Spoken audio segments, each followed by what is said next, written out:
उठावे घंगरी डीजे पे नाने उठावे घंगरी छोरा सब मजा ले तो देखे न मरी छोरा सब मजा ले तो देखे न मरी डीजे पे नाने उठावे घंगरी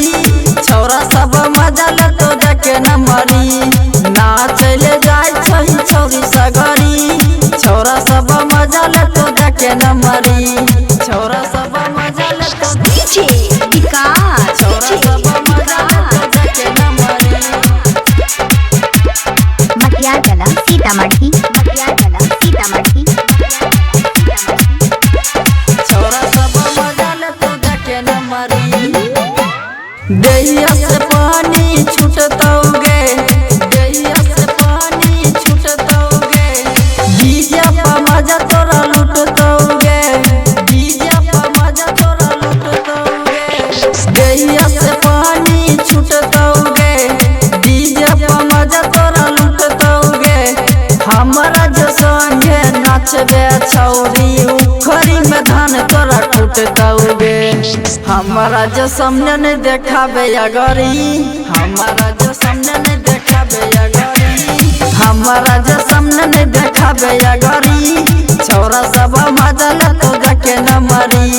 नाच ले जाय छही छौरी सगरी छोरा सब मजा ले तो देखे न मरी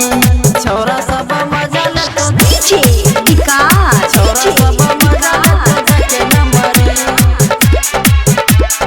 मटियागला सीतामढ़ी छोरा सब मजा ले तो देखे न मरी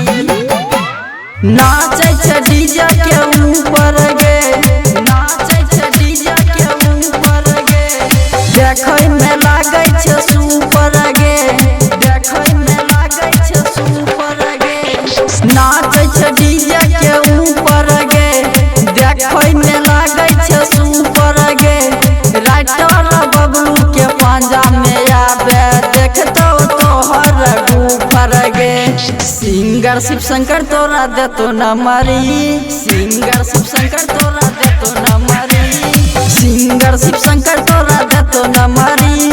नचने उठा के छौरिया ना घंगरी नाच ले जाय छही छौरी सगरी